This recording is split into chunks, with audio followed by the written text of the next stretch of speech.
បាទសូមស្វាគមន៍មកកាន់ Channel ដើរដំណើរកំសាន្តព្រៃភ្នំម្ដងទៀតហើយបាទហ្នឹងហើយភាគនេះជាភាគទី1នៃការបាញ់ថ្នាំថាថ្នាំស្មៅ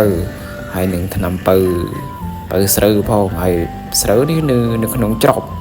តែមិនមែនស្រែទេស្រែផ្សេងនេះក៏ដាក់ថាក្នុងច្រប់បងប្អូនហើយសូមទស្សនាតទៅនេះខ្ញុំនឹងដាក់ប័ណ្ណភ្លេងនឹងជាថាកំដរអារម្មណ៍មើលទេសភាពសូមបងប្អូនទស្សនា